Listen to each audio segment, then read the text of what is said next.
Bueno, en relación a que los psicodélicos son siempre terapéuticos y está todo bárbaro, voy a proceder a leer varias citas, varios fragmentos, pues siempre me están pidiendo evidencia, evidencia, evidencia, y yo no me puedo poner a hablar de cuestiones psicofarmacológicas muy técnicas. Por suerte, Rick Strassman, el que escribió DMT, la molécula del espíritu y otros libros, se tomó el trabajo de hacer un libro bastante narrativo, con algunas especulaciones con las cuales yo no comparto, pero igual leo.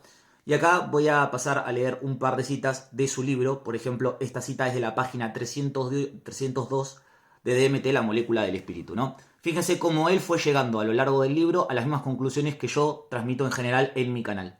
Por ejemplo, otra respuesta se hizo más clara en la medida en que el estudio progresaba. DMT en humanos, ¿eh? Y también estudió psilocibina y LSD en humanos, ¿eh? Sí, sí, sí, sí. Era la profunda e innegable comprensión de que el DMT no era inherentemente terapéutico. Profunda e innegable comprensión de que el DMT no era inherentemente terapéutico.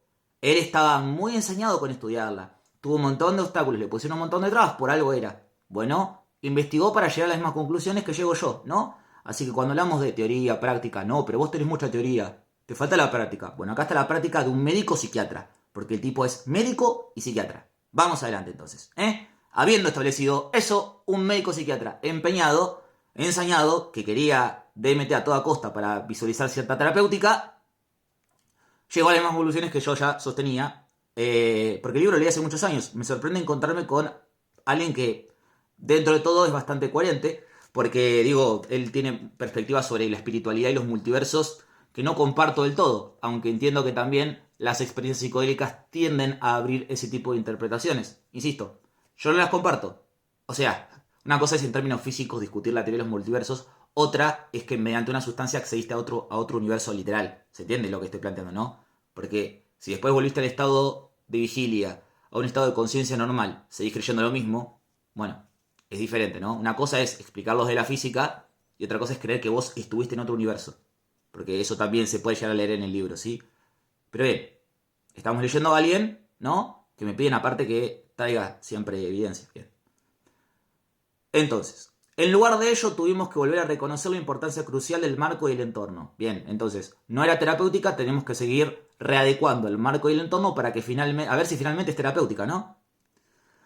Lo que los voluntarios aportaron a sus sesiones y todo el contexto de sus vidas era tan o más importante que la propia sustancia para determinar cómo afrontaban sus propias experiencias. Bárbaro, llegó a otra gran conclusión que siempre traigo al canal y parecen que todo lo que recomiendan ignoran a pesar de que yo lo digo y el tipo que cree en que contactó con otro multiverso y es médico psiquiatra, así que deberían en general estar de acuerdo con él, dice que no, ¿no? Bueno, sigo entonces. Hablo un poco así porque digo, en definitiva siempre me están trayendo el tema de que la ciencia no puede capturarlo todo, de que el método científico, de que esto y que el otro. Acá tenés un médico psiquiatra que estudió DMT, que cree en otros universos, no es alguien comprado por las farmacéuticas claramente, ¿no? Por eso lo traigo. No es un ataque personal de ese tipo, el tipo me cae bárbaro.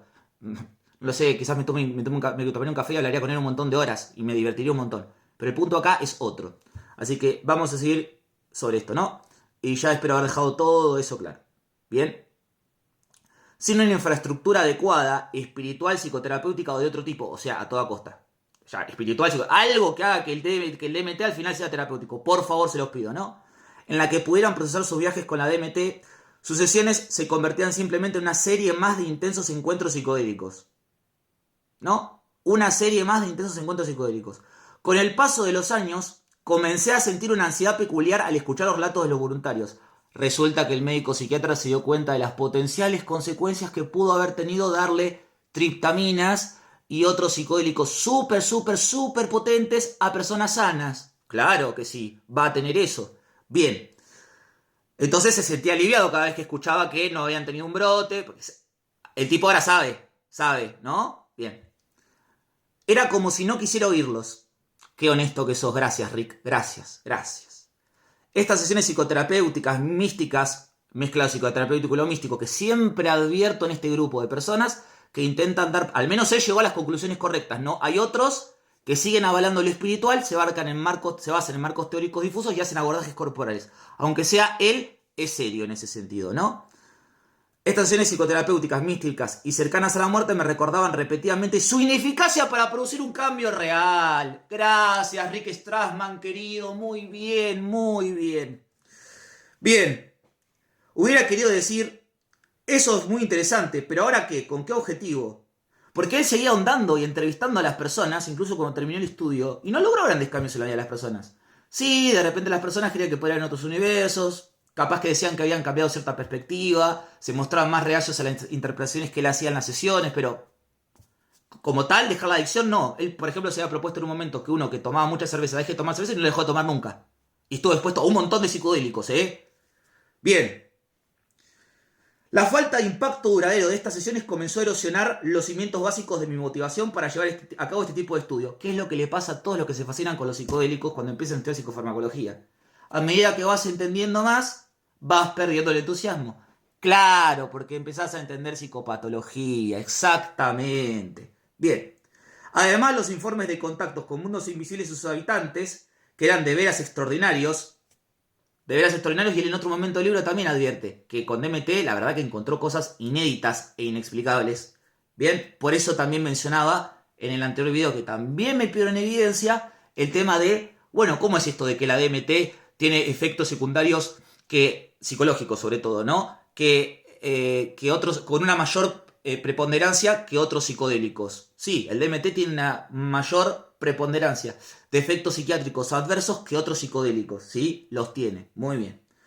Entonces, además si leen los casos, hay cada caso con brote psicótico de por medio. Podría hacer 10 videos comentándolos a todos. Además, los informes de contactos con mundos invisibles y sus habitantes, que eran de veras extraordinarios, me dejaron intentando comprender los subterfugios conceptuales sobre su realidad y su significado. Mi actitud hacia las sesiones con dosis elevadas comenzó a pasar de la esperanza por un descubrimiento al simple alivio de que los voluntarios salieran sanos y salvos. Concluye.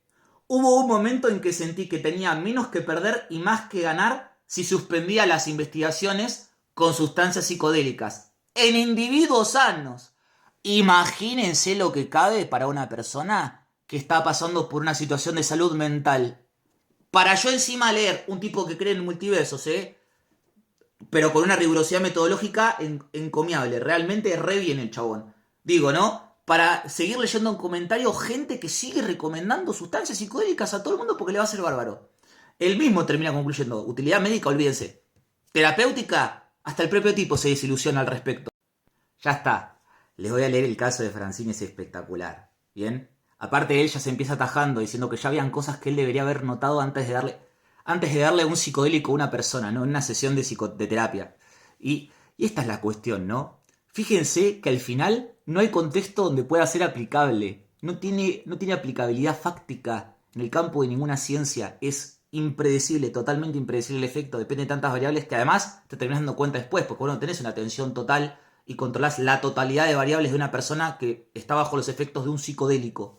¿Bien? Entonces, dice así, ¿no? La jornada empezó mal, pues Francine ya había trasladado la cama a un rincón del salón antes de que llegáramos Laura y yo. O sea, la paciente en el consultorio ya había movido cosas. Un estudiante de medicina que estaba, no importa, eso es irrelevante. A los 15 minutos de haber ingerido la cápsula de psilocibina, Francine se puso inquieta, asustadiza y ansiosa. Fíjense que acá estamos hablando de psilocibina, ¿eh? Me acusó de manipularle la mente. Cuando su llamada telefónica a su esposo, en medio del pánico, se desconectó sin que hubiera terminado la conversación, culpó de esa dificultad técnica a mis ondas mentales. Un entorno re propicio para la terapéutica, la verdad. No toleraba a nadie más que a mí y a Laura en el salón. Mientras nos encontrábamos en la enfermería, tratando de decidir cómo proceder, fíjense la gravedad del asunto, por Dios. El esposo de Francine pasó corriendo por el pasillo. No sé qué hacía el esposo tan cerca igual, ¿no? Para pensar las dinámicas grupales igual. Igual no era una terapia grupal, había gente por fuera, pero igual todo se descontroló rapidísimo. Sí, si la paciente empieza a gritar o brotarse, obvio, ¿no? ¡Ay, Dios santo! Entró en el salón quieto uno y se la llevó. Empujaron a Laura para que los dejara pasar y atravesaron corriendo el doble de la puerta del centro de investigaciones. ¿Sí? Bien, los guardias de seguridad no llegaron a tiempo, o sea que Francine andaba suelta por Albuquerque bajo los efectos de la psilocibina. Una psilocibina que le dio el propio médico psiquiatra. Más allá de que la historia no terminó tan mal, dice que tuvo que redactarle informes a todos los comités y juntas de universidad que supervisaban la investigación. Le tuvo que escribir a la FDA, a todo el mundo, todos esos que ustedes tanto se quejan que manipulan todo. El médico psiquiatra, a quien autorizaron a estudiar DMT, estaba desesperado aclarando